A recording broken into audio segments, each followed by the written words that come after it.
Hindu law में अब तक जो आपका बताया गया है वीडियो भी भाई उपलब्ध है। आपका जिनका छूटा है, ये जो 6-7 लेक्चर चले हैं वो वीडियो से आप पढ़ लीजिएगा।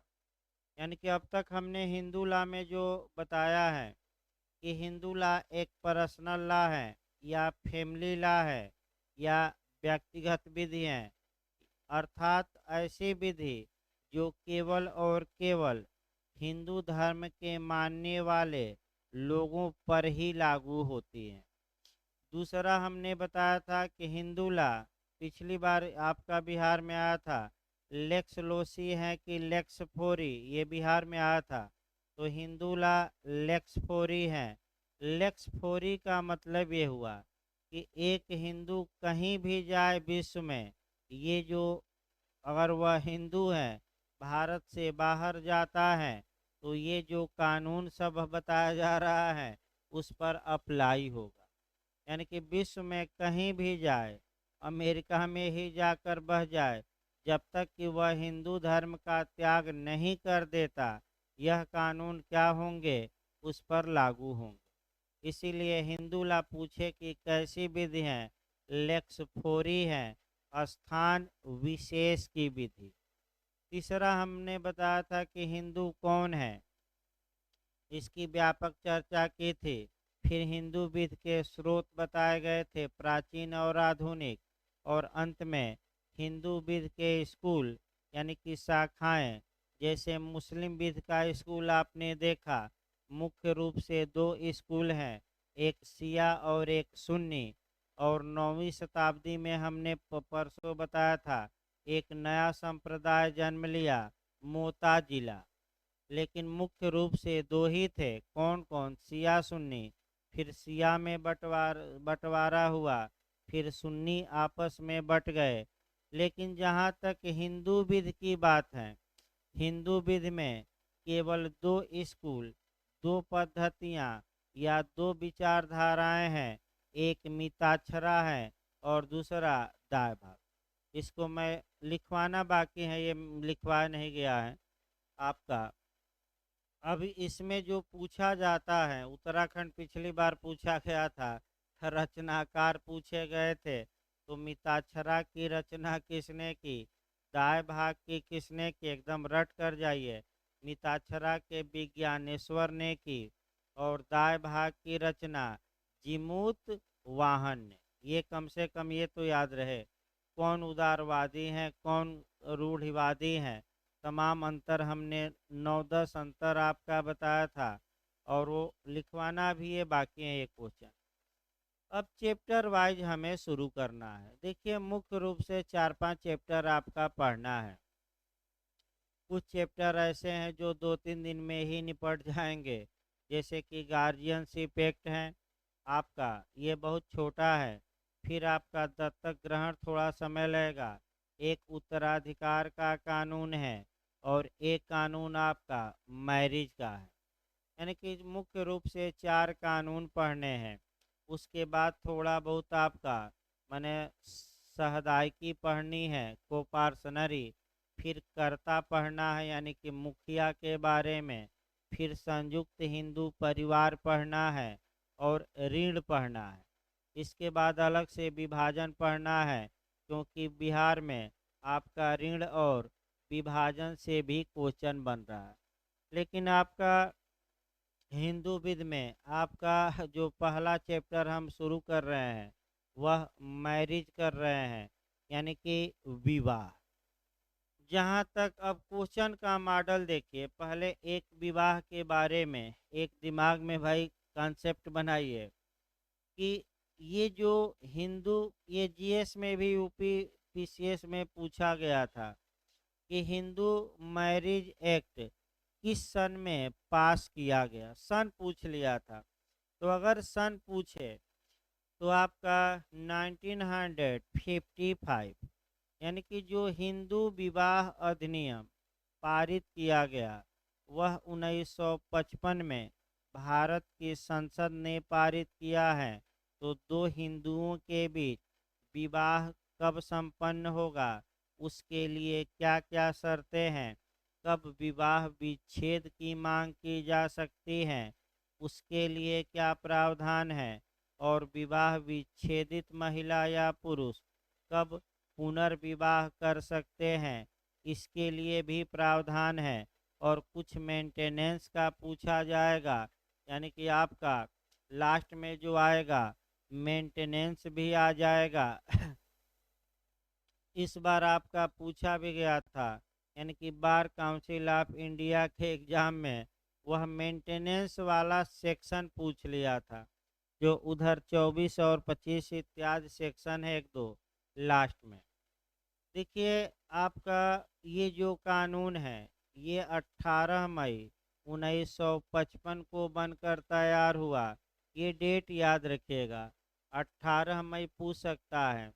18 मई 1955, यानी कि 18 मई 1955, ये डेट याद रखना है। इस कानून में कुल आपका 30 धाराएं थी। लास्ट वाली धारा अब रिपील हो गई है, लगभग 29 धाराएं बची हैं, बीच में और नई नई जोड़ी गई हैं। तो सबसे पहले, यानी कि इस कानून में हमें पढ़ना क्या है, एक मॉडल पहले दिमाग में बैठा लीजिए, उसके बाद एक एक करके शुरू किया जाए। पहला हमें पढ़ना है मैरिज या विवाह की परिभाषा। दूसरा जो पढ़ना है, जो पूछा जाता है, नेचर ऑफ हिंदू मैरिज, यानी कि हिंदू विवाह की प्रकृति क्या है। प्रकृति में आपका ये सेरेमनी है, यानी कि संस्कार है कि कॉन्ट्रैक्ट या संविदा है, ये दिखाया जाता है। यानी कि इसका मतलब कि जो हिंदू विवाह है वह एक सांस्कारिक रूप है उसका, कि केवल कॉन्टेक्चुअल रूप है, यानी कि केवल संविदात्मक रूप है। ये क्वेश्चन अच्छा बनता है। तीसरा आपको जो पढ़ना है कि दो हिंदुओं के बीच विवाह संपन्न होने के लिए क्या क्या कंडीशन है, यानी कि कौन कौन सी वह आवश्यक बातें हैं जिनका पालन करते हुए अगर दो हिंदुओं के बीच आपस में मैरिज होती है तो वह वैध या सही या वैलिड मानी जाएगी। ये कंडीशन आपका सेक्शन 5 में दिया गया है, और पिछली बार बिहार ने ये क्वेश्चन बनाया था। क्वेश्चन आपका ये बना था कि धारा 5 में 5 शर्तें हैं। अब उसमें थोड़ा शर्त वाइज पूछ लिया था अंदर जाकर, कि किन किन शर्तों का वायलेशन करके किया गया विवाह शून्य होगा। तो पहली शर्त, चौथी शर्त और पांचवी, ये पूछा गया था। और किन शर्तों का उल्लंघन करने पर विवाह वाइडेबल होगा, शून्यकरणीय होगा। तो दूसरी शर्त और तीसरी शर्त, ये याद रखिए। तो वाइड कब होगा, ये प्री में पूछा गया था, हम बताएंगे आपका। वाइडेबल कब होगा, एक पक्षकार को ही कम विकल्प मिलेगा, ये आपको पढ़ना है। इसके बाद सेक्शन 7 पढ़ना है, 7 स्टेप, यानी कि सप्तपदी। फिर सेक्शन आपका 8 पढ़ना है, रजिस्ट्रेशन, उसमें केस एक आता है सुप्रीम कोर्ट का।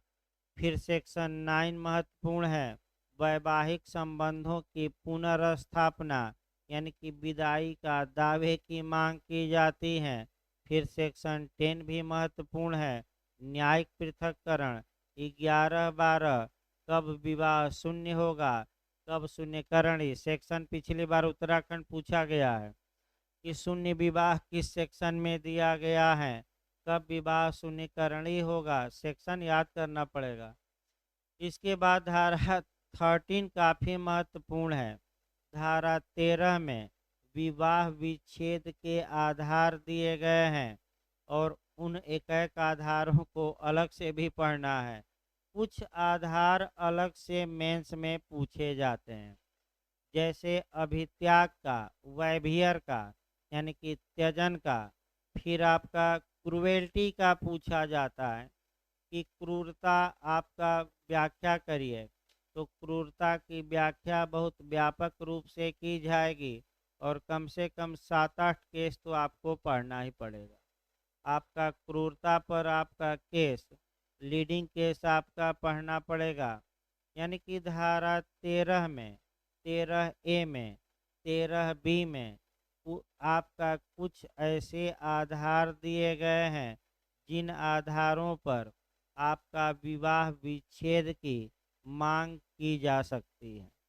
अब इसी में जो पूछा जाता है समस्या बनाकर, फूल और कांटे, यानी कि जो उत्तराखंड ने समस्या बनाया, आपका फूल और कांटा पर बनाया कि अगर कोई मने फूल है उसमें कांटे ही कांटे हैं तो उस फूल को त्याग देना ही अच्छा होगा। ये किससे रिलेटेड हैं? तो विवाह विच्छेद से रिलेटेड हैं, यानी कि आपका डाइवोर्स से रिलेटेड हैं। अब इसको हम डिटेल में बताएंगे। इसके बाद आपका जो पूछा जाता है वह आपका सिद्धांत याद करना पड़ेगा। सिद्धांत यानी कि विवाह विच्छेद के कुछ सिद्धांत हैं, जैसे ब्रेक डाउन थ्योरी आपका, इसके बाद गिल्टी थ्योरी है, इसके बाद कंसेंट थ्योरी है।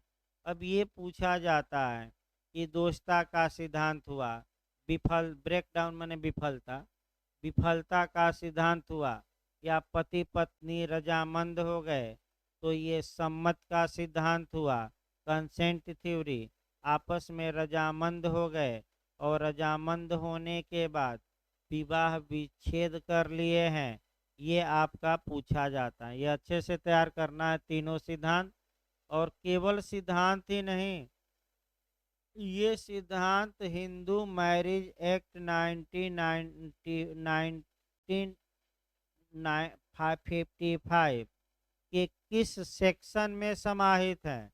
सेक्शन ही नहीं, केवल किस क्लाज में, ये क्लाज वाइज हम बताएंगे आपका।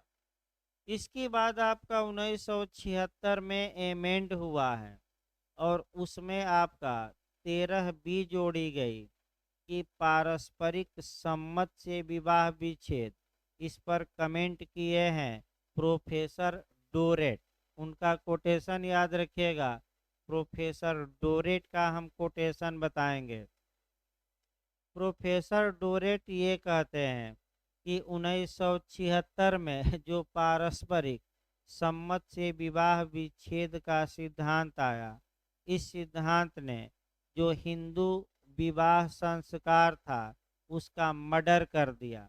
तो जैसे ही क्वेश्चन आए कि किसने कहा है कि संस्कार का मर्डर हो गया, हत्या हो गई, एक संस्कार को डुबो दिया गया, तो आप प्रोफेसर डोरेट मार कर आइएगा, ये याद करना है। इसके बाद आपका कह सकते हैं कि जो पढ़ना है आपको कि धारा 15 पढ़नी है मुख्य रूप से, कि जो पति पत्नी के बीच डाइवोर्स हो गया है तो वह कब रीमैरिज कर सकते हैं। उसके बाद आपका जो बच्चे उत्पन्न होंगे उनका क्या होगा।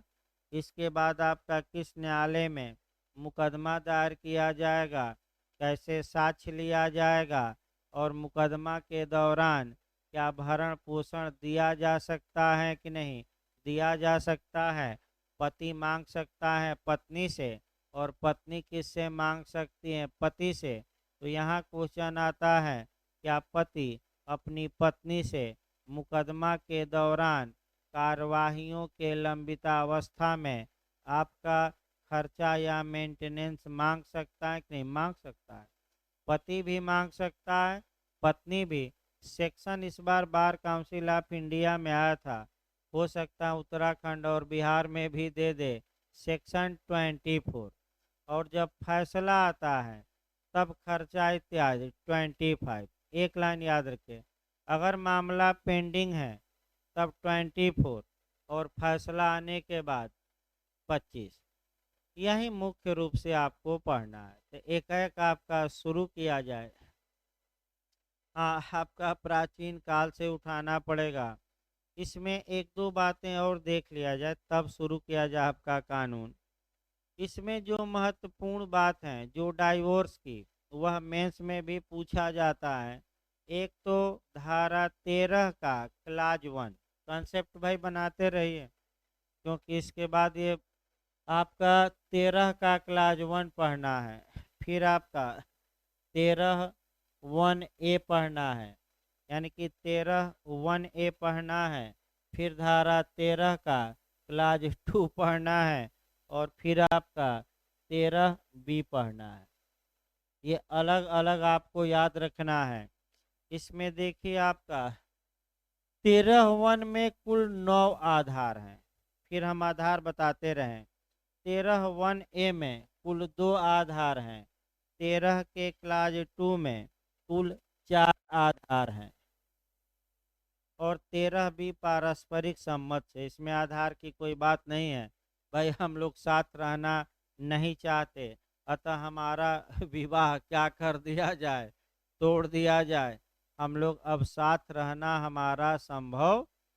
इसको कंसेंट थ्योरी यानी कि आपसी सहमत से क्या करिए, विवाह विच्छेद। अब इसमें जो आपका पूछा जाता है, थोड़ा सतर्क रहना है। 13(1) में कुल 9 आधार दिए गए हैं, जिन आधारों पर दोनों पक्षकार यानी कि पति भी आवेदन दे सकता है, पत्नी भी दे सकती है, और विवाह विच्छेद की मांग कर सकती है। अर्थात पहला क्वेश्चन याद रखना है कि धारा 13 के क्लास 1 में कुल 9 आधार हम बताएंगे। ये जो 9 आधार हैं, ये पति को भी उपलब्ध हैं और पत्नी को भी। पति भी इन आधारों पर डाइवोर्स की मांग कर सकता है, पत्नी भी कर सकती है। इसको हम कहते हैं फॉल्ट थ्योरी। फॉल्ट थ्योरी का मतलब ये हुआ कि कुछ न कुछ कमी है, कुछ न कुछ दोष है, यानी कि अगर पति मुकदमा करता है तो पत्नी में दोष निकालेगा 9 में से कोई एक, और पत्नी करती है तो किसमें दोष निकालेगी, पति में। बताइए 13(1) में कुल कितने आधार हैं, 9। दोनों पक्षकारों को प्राप्त है कि एक को, दोनों को। ये इसमें कौन सा सिद्धांत समाहित है, तो आपका जवाब रहेगा गिल्टी थ्योरी या दोषिता का सिद्धांत, यानी कि कुछ न कुछ पक्षकारों में क्या है, फॉल्ट। अब आइए 13(1)(a) देखा जाए। 13(1) में 2 आधार दिए गए हैं, और ये जो 2 आधार हैं इसमें ब्रेक डाउन थ्योरी समाहित है। भाई उसको लिखना चाहें तो लिख सकते हैं। 13(1)(a) में break down theory. Break down theory का मतलब हुआ, बताया जाएगा आगे डिटेल में, विफलता का सिद्धांत।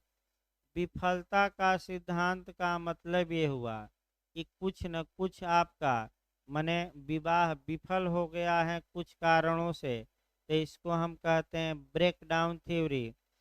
इसमें 2 आधार हैं, पति भी मांग सकता है डाइवोर्स इन आधारों पर पत्नी से, और पत्नी भी मांग सकती है पति से। तो 9 आधार वो हो गए, और 13(1) में कितने हो गए, 2, टोटल 11 हो गए। हाँ बताइए।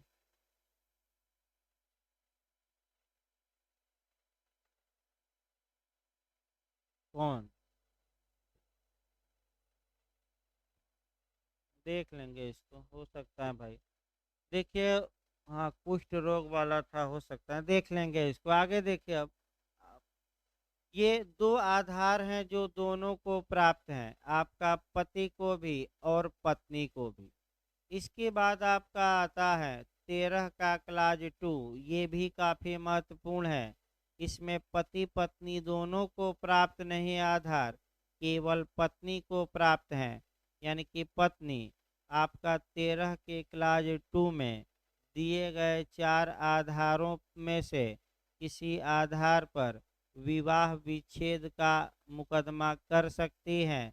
पति नहीं कर सकता इन आधारों पर, केवल कौन कर सकती है, पत्नी। और 13 भी आपका कंसेंट थ्योरी है। कंसेंट थ्योरी का मतलब ये हुआ कि जब पति पत्नी राजी हो जाते हैं कि हम आपस में अब एक साथ नहीं रह सकते, तो समझौता हो जाता है और समझौते की डिक्री पारित की जाती है, यानी कि समझौते की डिक्री। और इसको हम आगे चलकर सीपीसी की धारा 96 में कवर करेंगे और तमाम जगह कवर किया जाएगा, अपील इत्यादि पर असर पड़ेगा। अब आइए आपका शुरुआती दौर से चला जाए कि हिंदू विधि में अभी भी बेयर एक्ट शुरू नहीं हुआ भाई। बेयर एक्ट आपका आज शुरू भी नहीं हो पाएगा, क्योंकि सामान्य बातें ही इतनी है कि पहले बतानी पड़ती हैं। हिंदू विधि के तहत विवाह की पहले परिभाषा देखी जाए, तब विवाह के प्रकार देखा जाए, और तब ये डिसाइड किया जाएगा कि हिंदू विवाह एक संस्कार है कि संविदा है। संस्कार क्या होता है?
देखिए, सबसे पहले आपका मैरिज की परिभाषा देखना है कि आपका मैरिज होता क्या है। इसको आप मुस्लिम विध में भी देख सकते हैं। मुस्लिम विध में जस्टिस महमूद ने मैरिज की परिभाषा दी है। हल्का हल्का मुस्लिम विध भी हम बताते रहेंगे, लेकिन पहले हिंदू ला देखा जाए कि जहाँ तक प्राचीन काल की बात है, प्राचीन काल से एकदम उठाना है। प्राचीन काल में विवाह संबंधी कोई संस्था नहीं थी और व्यक्ति आदिम समाज में जीता था। आपका ये भी आप लोग जानते हैं। धीरे धीरे जो समाज का विकास होता है और व्यक्ति अस्थाई रूप से रहने के लिए और अपना विकास करने के लिए दो चीज़ें आती हैं। एक जो प्राचीन काल के लोग हैं, वह पशुओं का पालन करने लगे। पशुओं के पालन से एक बात आई कि उनको दूध मिलने लगा और आपका मांस भी खाते थे पशुओं का। दूसरा ये आया उसमें कि आपका आग का आविष्कार हुआ, यानी कि धीरे धीरे मानव सभ्यता का क्या होता है, विकास।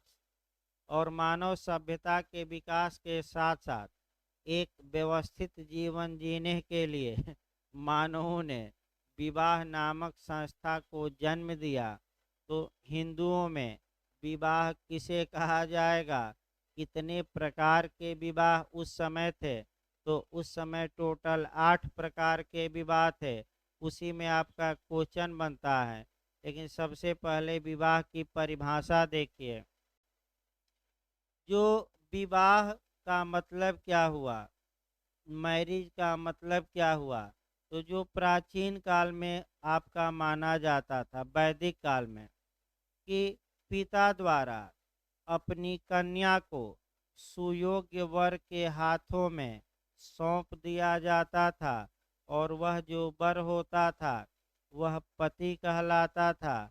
और इसी को वैदिक काल में मैरिज या विवाह कहा जाता था। इसकी परिभाषा रघुनंदन ने भी दिया है, जो विद्वान हैं आपका रघुनंदन बताते हैं कि विवाह वर के द्वारा आपका कन्या को स्त्री रूप में स्वीकार करने की अभिस्वीकृति है। यानी कि जब कोई पुरुष किसी स्त्री को कन्या के रूप में, अपनी पत्नी के रूप में एक्सेप्ट कर लेता है, तो हम कहते हैं, उसी को हम क्या कहते हैं, मैरिज, यानी कि विवाह। प्राचीन काल में ये माना जाता था कि विवाह एक महादान होता है, और जो पिता रहता है अपनी कन्या को सुयोग्य वर को दान में देता है, यानी कि विवाह एक महादान माना जाता था।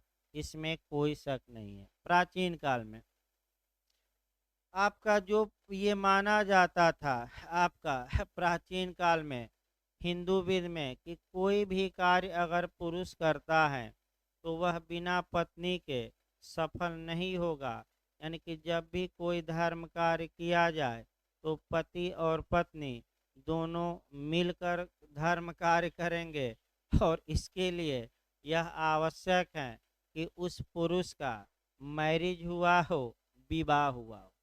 अगर पत्नी गायब हो गई है, पत्नी मर भी गई है, तो एक मूर्ति बनाई जाती थी और कल्पना कर लिया जाता था कि पत्नी जीवित है, और संस्कार पति और पत्नी मिलकर करते थे। प्राचीन काल में ये माना जाता था हिंदू विध में कि कोई द्विज, द्विज मतलब हिंदू, पैदा होता है तो 3 ऋणों को लेकर पैदा होता है। एक आपका देव ऋण, दूसरा ऋषि ऋण, और तीसरा आपका पितृ ऋण। और पितृ ऋण से या पिता के ऋण से मुक्ति के लिए, वंश परंपरा चले, इसके लिए वह यह आवश्यक है कि वह मैरिज करे, ताकि पीढ़ी आगे क्या हो, बढ़ती रहे। यानी कि ये माना जाता था कि पिता के ऋण से पुत्र को तभी मुक्ति मिलेगी जब वह विवाह करे, विवाह करके संतान पैदा करे, पुत्र पैदा करे, तब वह पुत्र ऋण से आपका मुक्त हो जाता है, मुक्त हो जाएगा। प्राचीन काल में विवाह को एक महत्वपूर्ण संस्कार माना जाता था। ये 7 जन्मों का नाता माना जाता था। यानी कि ये माना जाता था कि जब एक बार विवाह संपन्न हो गया तो ऐसी दशा में ये कितने जन्मों तक बना रहेगा बंधन, 7 जन्म। अब तो एक जन्म भी निभाना मुश्किल है, वो अलग बात है, 7 जन्म की बात ही छोड़िए। यही आपका नेचर बताया जाएगा, तो अभी तो पहले प्राचीन काल से हम उठाएंगे, उसके बाद आधुनिक बातों पर आएंगे। अब तो एक एक आपका जन्म भी निभाना मुश्किल है, देख ही रहे हैं। सबसे ज़्यादा भीड़ देखिए तो वही कोर्ट, फैमिली कोर्ट में है। जाकर कभी कचहरी जाइए, सबसे ज़्यादा जो भीड़ इस समय है आपका फैमिली कोर्ट में है। उसका कारण भी है। कारण जो हितों में, सबसे बड़ा कारण आपका हितों में टकराव का है। पत्नी का हित अलग है, पति का हित अलग है और दोनों में हितों में टकराव लाजमी है, ये तो रास्को पाउंड भी बता रहा है। इसीलिए तो रास्को पाउंड ने सोशल इंजीनियरिंग का सिद्धांत दिया कि हित में टकराव हो रहा है तो विधि ऐसी बनाई जाए जो टकराव को कम करे। तो सामाजिक नियम भी यही है कि आपका अगर पति कहे कि हम बढ़े, पत्नी कहे कि हम बढ़े, तो कोई भी परिवार चल नहीं पाएगा। यानी कि दोनों को अपनी अपनी कुछ इच्छाओं का त्याग करना पड़ेगा, बैलेंस बनाना ही होगा। नहीं तो एक दिन भी आपका जो जीवन है माने जीवन साथी के साथ निभाना मुश्किल हो जाएगा, क्योंकि 56 इंच की सीना उनका भी इनका भी, तो कहाँ से काम चलेगा। अगर भाजपा में सभी का सीना 56 इंची हो जाए तो सब पीएम के दावेदार हो जाएंगे। तो इसीलिए आपका तो अलग बात है, बताया जाएगा, आगे बढ़ा जाए थोड़ा। आपका ये माना जाता था कि ये 7 जन्मों का नाता है। इसमें प्राचीन काल में एक और बात थी कि अगर किसी पति की डेथ हो जाती है, यानी कि पति मर जाता है, तो पत्नी के रीमैरिज करने पर रोक लगाई गई थी। यानी कि पत्नी कंद मूल खाए और आपका भोजन का त्याग कर दे, सात्विक जीवन व्यतीत करे, ये धर्म ग्रंथों में मिलता है। अब ये है कि भाई धर्म ग्रंथों की सभी बातें अब मान्य नहीं है, तमाम बातें कानून बनाकर विफल कर दी गई हैं। यानी कि रीमैरिज अब हो सकता है, विधवा पुनर्विवाह अधिनियम, इसके लिए आंदोलन लोगों ने किया और तब अंग्रेजों ने विधवा पुनर्विवाह अधिनियम पारित किया। आज भी कोई विधवा रीमैरिज कर सकती है। देखिए उसका प्रभाव क्या होता था। जो दक्षिण भारत के लोग थे, आपका जो स्त्रियां विधवा हो जाती थी, उनको उनके लिए नियम क्या था ये थोड़ा समझिए। उनको किसी संस्थान में भेज दिया जाता था, सिर मुड़वा दिया जाता था और ज़्यादातर बनारस भेजा जाता था। तो बनारस में कहावत भी है कि राण साण सन्यासी से क्या रही है, बच के रही है।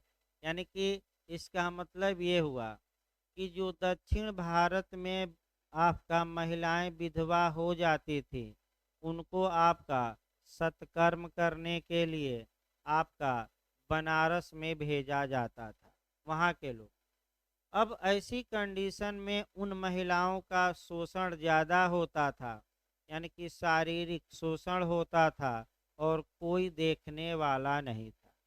इस पर एक फिल्म भी बनी है वाटर, जो काफ़ी विवादित रही। बनारस में काफ़ी आपका हंगामा मचा कि बनारस की छवि को क्या कर रहे हैं धूम। लेकिन वर्तमान समय में ऐसा नहीं है, मैं बता दूं। वर्तमान समय में आपका विधवा हो गई कोई औरत तो रीमैरिज की जाती हैं, या लोग अपने घर में रखते हैं, या विधवा हो गई या तालाक हो गया तो औरतें पढ़ भी रही हैं। अभी बिहार का पिछली बार कई उदाहरण निकला कि तालाक हो गया था या मुकदमा चल रहा था, ये हुआ वो हुआ, वो लड़की पढ़ी और पढ़कर जे में क्या हो गई, सेलेक्ट। यानी कि हार नहीं मानी कि हम विवाह टूट गया तो हार मान जाए। और आपका उसी प्रकार आपके लिए भी कि अगर यूपी जे में कुछ नंबर कम ही रह गया, नहीं निकला, तो हार नहीं माननी है। आपका आगे क्या करना है, बढ़ते रहना है। अगर वह हार मान जाती कि हम अब कुछ नहीं कर पाएंगे तो घर पर नहीं बैठ जाती। तो हार नहीं मानना है, ये तो जीवन है। जो संघर्ष करेगा वही आगे बढ़ेगा। क्योंकि साम्य का भी हम सिद्धांत बताएंगे कि साम्य जागते हुए की सहायता करता है, सुषुप्त की नहीं। जो सो जाएगा तो साम्य भी उसको क्या करेगा, सुला देगा। यानी कि साम्य जागरूक की सहायता करता है, निष्क्रिय या सुषुप्त की नहीं। ये सिद्धांत है जो 12 सिद्धांतों में हम क्या करेंगे, बताएंगे। अभी तो आपका तीसरा ही चल रहा है, 12 में आपका बताया जाएगा सुषुप्त और जागृत। फिर एक बार देखिए आपका बैक हो आ जाए, यानी कि वाटर फिल्म आपका बनी है और उसमें जो ये विधवाएं आपका दक्षिण भारत से आती थी बनारस में, उनका कैसे शोषण वहाँ किया जाता था बनारस में, ये फिल्म में दिखाया गया है। लेकिन वर्तमान समय में अब बनारस में नहीं भेजा जाता। अब आपका समाज का जो व्यू है वह आपका परिवर्तित हो गया है, इसमें कोई शक नहीं है। अब आगे देखा जाने कि विधवा विवाह अमान्य है। वो प्राचीन काल में सामान्यतः कोई स्त्री अपने पति से डाइवोर्स की मांग नहीं कर सकती थी, लेकिन कुछ दशाएं ऐसी थी जो आपका विद्वानों ने बताया, यानी कि नारद ने और पराशर ने आपका 5 ऐसी कंडीशन बताई थी प्राचीन मने मत आपका, जहाँ की कोई पत्नी अपने पति से डाइवोर्स ले सकती थी, यानी कि विवाह विच्छेद कर सकती थी। आगे हम बताएंगे। फिर आपका चलता रहा, मामला चलता रहा आपका।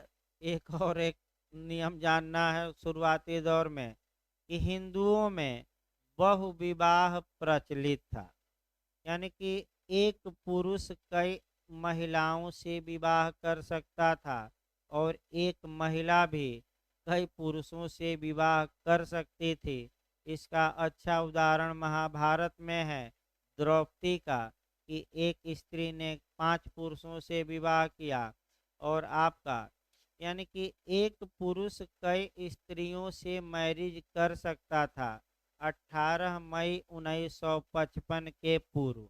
लेकिन 18 मई 1955 के बाद जो ये कानून लागू हुआ वह बाइगेमी पर पूरी तरह प्रतिबंध लगाता है और धारा 5 की पहली ही शर्त प्रतिबंध लगाएगी, यानी कि जो बहुविवाह आपका हिंदू विधि में था उसे समाप्त कर दिया गया है वर्तमान में।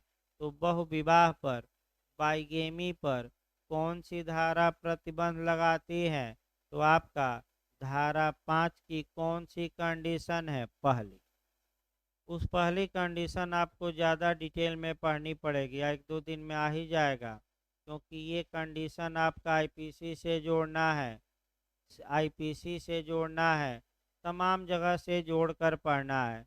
फिर एविडेंस से जोड़ना है 108 से, मृत्यु की उपधारणा, यानी कि अगर पति पिछले 7 वर्ष से क्या है, गायब है, तो पत्नी बिना डाइवोर्स के ही रीमैरिज कर सकती हैं, लेकिन कम से कम कितने दिनों से लापता हो?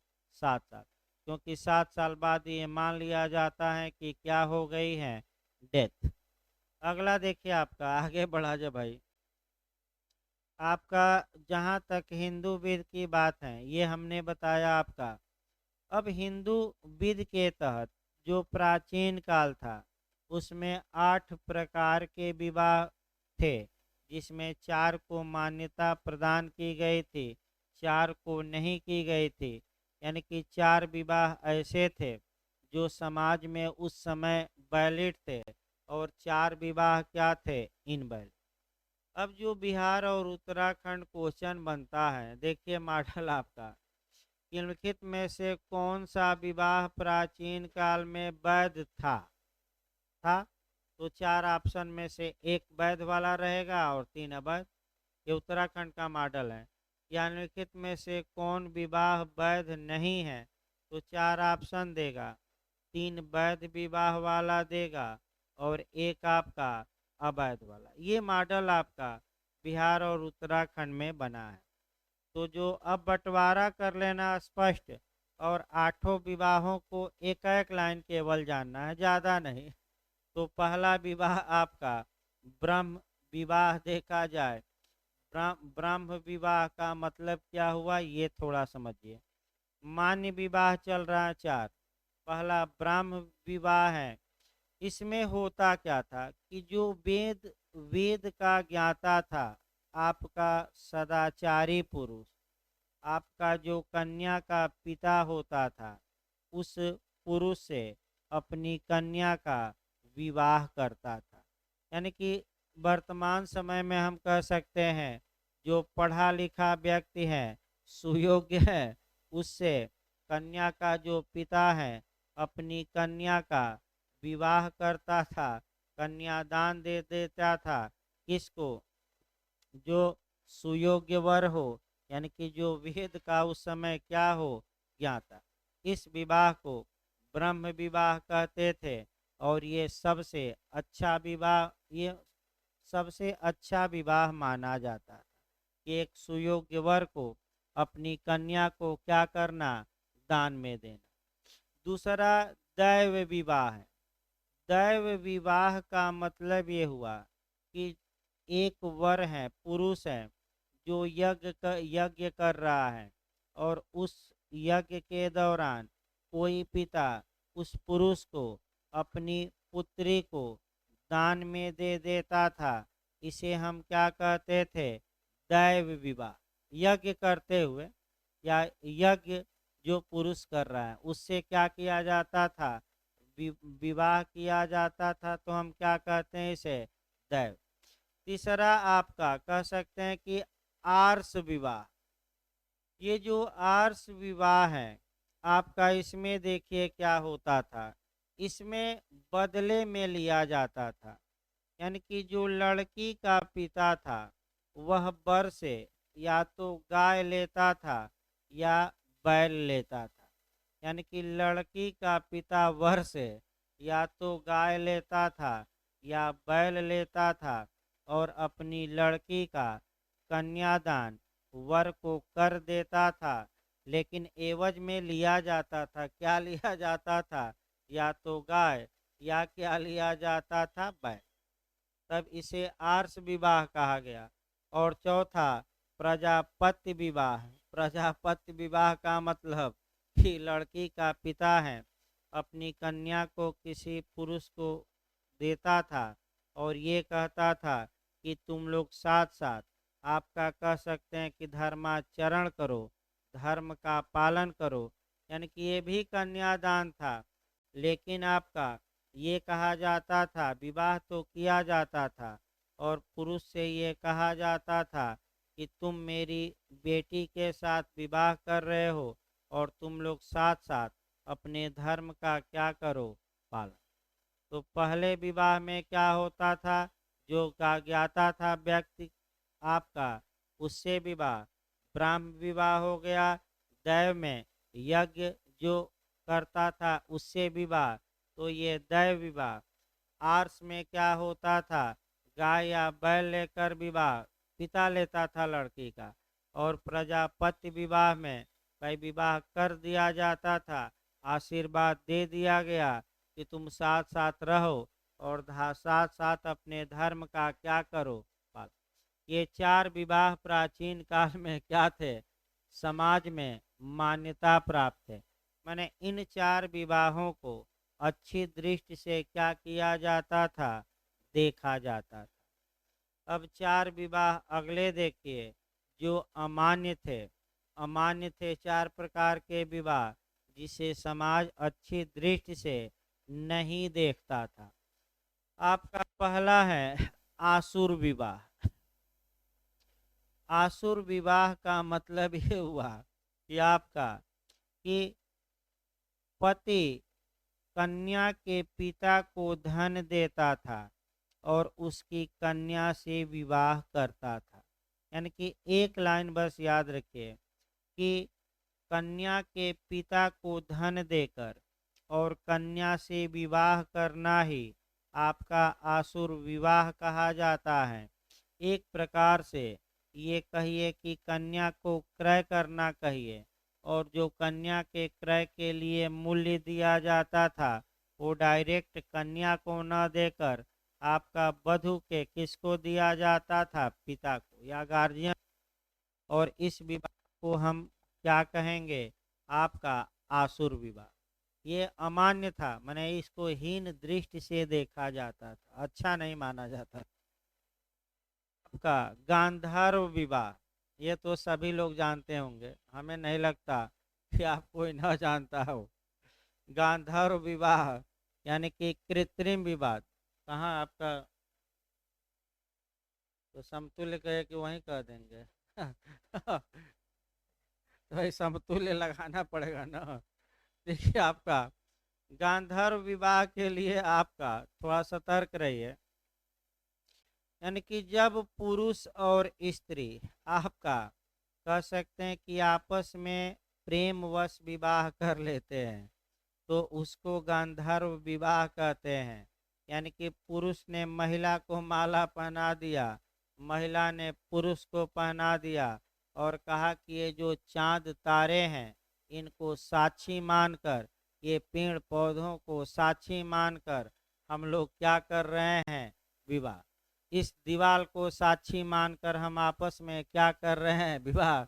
आपका जंगल का इलाका है तो जंगल में किसी पेड़ को साक्षी मान लीजिए, क्योंकि प्राचीन काल में तो पेड़ भी आकर क्या करते थे, बोलते थे शेर के सामने आपका गवाही। तो आपका फिल्में देखिए पुरानी, तो आपका पशु पक्षी भी क्या थे, बोलने वाले। पता न कैसे उनकी बोली अब क्या हो गई है, बंद हो गई हैं, मनुष्य के रूप में बोलते थे।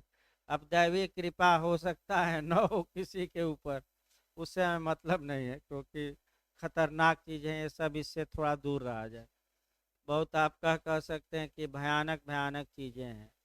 तो फिर एक बार बहक हुआ जाए, आपका गांधर्व विवाह ये होता था। आपका दुष्यंत सबसे अच्छा उदाहरण है।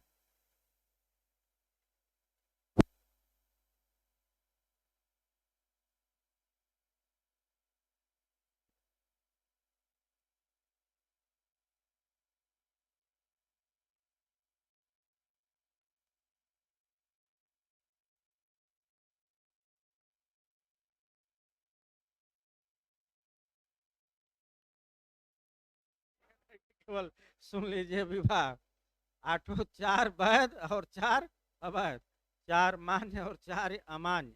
चार को अच्छे दृष्टि से देखा जाएगा और चार को क्या, बुरे। तो वहीं बुरा वाला पहला हो गया, एक तरह से क्रय कर लिया जाता था तो आसुर, और प्रेमवश विवाह कर दिया गया तो इनकी भाषा में आपका समतुल्य हो गया गांधर्व के। तो गांधर्व विवाह। अब आपका इसमें जो आपको देखना है, थोड़ा आईपीसी में भी देखना है, इसी को कृत्रिम विवाह कहते हैं। फिर एक बार देखिए, इसी को कृत्रिम विवाह कहते हैं, गांधर्व विवाह को भी।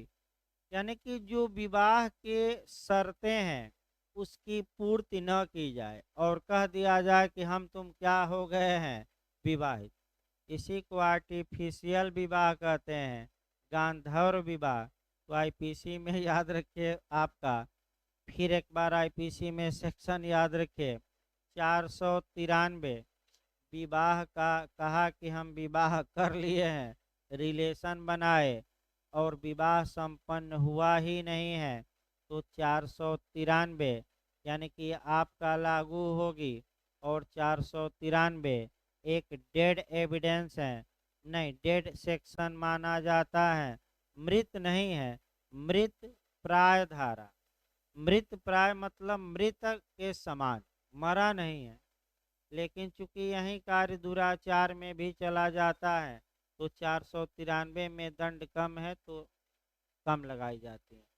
494 बाइगेमी, 495 आपका कह सकते हैं कि छुपा कर बाइगेमी, 496। तो जो गांधर्व विवाह का मामला आता है वह याद रखिए दंडनीय है। और किस सेक्शन में, आपका 496 में। यानी कि साक्षी मान लिया गया चंदा मामा को और कहा गया कि हम तुम जयमाल डाल दिया गया, विवाह कर्म क्या हो गया, पूरा। और जबकि व्यक्ति जानता है कि इससे विवाह कर्म पूरा नहीं होता, तो कौन सी धारा में ऐसा व्यक्ति दंडित होगा, 496। उसके बाद रिलेशन बना लिया तो 493 दुराचार भी माना जाएगा, तो अलग बात है। तो गांधर्व विवाह याद रखिएगा, ये निम्न कोटि का विवाह था, हे दृष्टि से देखा जाता है अमान्य में। तो अमान्य याद रखिए, पहला आसुर पैसा देकर, दूसरा क्या हुआ, गंधर्व। तीसरा राक्षस विवाह। राक्षस विवाह देखिए आपका, यानी कि स्त्री का अपहरण कर लिया जाता था और अपहरण करके विवाह किया जाता था। तो इसको राक्षस विवाह कहते हैं, आपका कह सकते हैं। यानी कि स्त्री का अपहरण करिए और अपहरण करके उसका उससे विवाह करिए, ये आपका राक्षस विवाह कहा जाता है। इसमें आपका मार काट भी कर सकते हैं, यानी कि स्त्री के घर वालों को मार दीजिए, मार कर स्त्री को उठा ले जाइए और विवाह संपन्न कराइए। ये भी आपका हेय दृष्टि से विवाह देखा जाता है। थोड़ा देखिए, आपका अब तो सुधर गया है। आपका बिहार में ज़्यादा ऐसा विवाह होता है, होता था, अब तो भाई कम होता है। देखिए आपका, जहाँ तक विवाह की बात है, मैंने चूंकि हम भी भाई आपका एकदम बिहार के बॉर्डर से ही लगे हुए हैं। आपका नदी उस पार बिहार, नदी इस पार यूपी, तो भाई तमाम रिश्तेदारियां आपका बिहार में हैं, घर की और समाज की। तो कई बार आदमी गया है, तो बिहार में आपका होता क्या है, ज़्यादातर होता था। अब तो भाई अगर मान लीजिए लड़का गया विवाह करने और आपका लड़का का भाई है और लड़की की बहन है, तो आपका घर वाले अगर विवाह के योग्य हैं तो लड़के का ही अपहरण कर लेते थे और ज़बरदस्ती विवाह करते थे। और विवाह करने के बाद पूरा दान दक्षिणा देते थे और आपका बंदूक दिखा देते थे कि ले जाओ, शांति से रखना, नहीं तो आकर क्या करेंगे तुम्हारे घर में, ठोक देंगे आपका। ये कई कांड ऐसे हुए, इसमें शक नहीं है, लेकिन अब सुधर गई है स्थिति। ये आपका 15-20 साल पहले ऐसा होता था ज़्यादा, माने कुछ मामलों में। या आपका तो तमाम चीज़ें हैं, वो अलग बात है आपका। लेकिन राक्षस विवाह का मतलब कि अपहरण करके क्या, या किडनैपिंग या एब्डक्शन करके विवाह करना। और अंतिम है पैशाच विवाह, जिसे पिशाच आप लोग कहते हैं।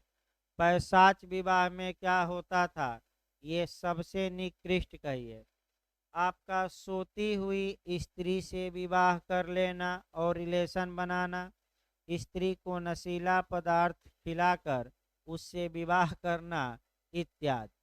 यानी कि आपका नशीला पदार्थ खिलाकर विवाह कर लिया, पागल स्त्री से विवाह कर लिया, सोई हुई स्त्री से विवाह कर लिया, ये पैशाच विवाह कहा जाता था। तो 4 विवाह अमान्य हैं, चारों का नाम याद रखिए। पहला आसुर, दूसरा गंधर्व, तीसरा आपका राक्षस और चौथा पैशाच। अब समस्या है कि वर्तमान में बिहार में पूछा जाता है कि कौन कौन से विवाह आपका है। तो देखिए, वर्तमान में पूछे तो विवाह के 3 प्रकार बताइएगा। मुस्लिम लॉ में भी यही है। एक वैध, वैध यानी कि सही, वैलिड, उर्दू में सही कहते हैं। एक बातिल, बातिल यानी कि शून्य, यानी कि वायड। और तीसरा अनियमित, अनियमित का मतलब ये हुआ कि आपका, उसको हम कहते हैं आपका शून्यकरणीय, वाइडेबल।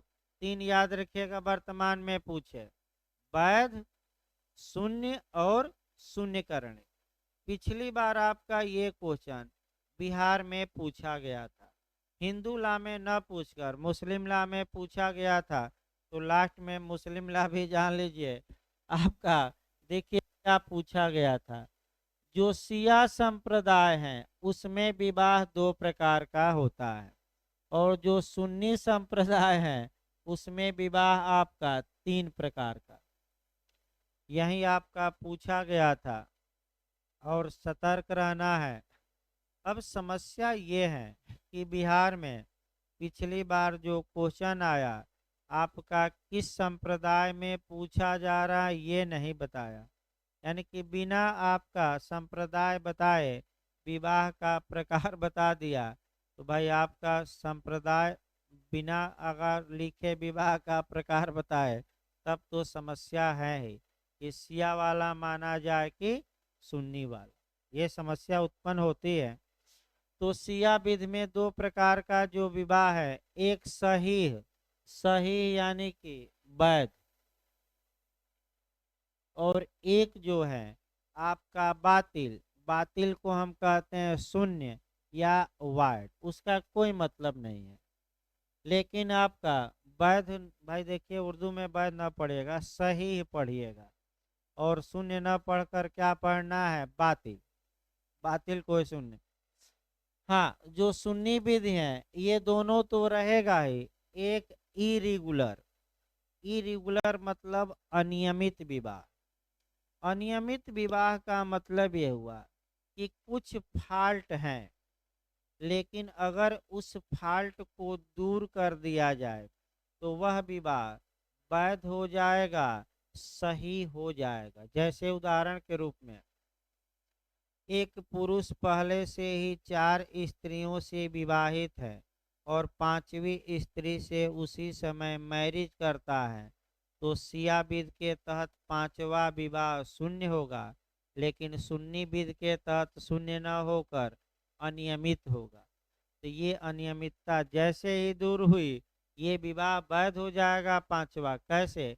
उपाय ये है कि 4 जो पहले से पत्नियां हैं उनमें से एक को क्या करिए, डाइवोर्स दे दीजिए या तलाक दे दीजिए, तो अब बचेगी 3, और ये लेकर अब कितना हो जाएगा, 4। तो जो 5वां विवाह होगा अब वो किस में कन्वर्ट हो जाएगा, नियमित से वैलिड में, यानी कि सही। तो आपका कल आगे क्लास चलेगा भाई आपका 8, लेकिन याद करके आइए। कल आपका नेचर बताया जाएगा, एक क्वेश्चन आपका नेचर, नेचर में पूरा हिंदू ला ही आ जाएगा, यानी कि हिंदू विवाह की प्रकृति में पूरा प्राचीन काल से लेकर और जितनी धाराएं हमने बताई, ये सभी धाराएं लिखनी पड़ती हैं। नेचर बताया जाएगा, उसी में डोरेट का कोटेशन तमाम चीज़ें हो जाएगी, तब सेक्शन वाइज शुरू किया जाएगा।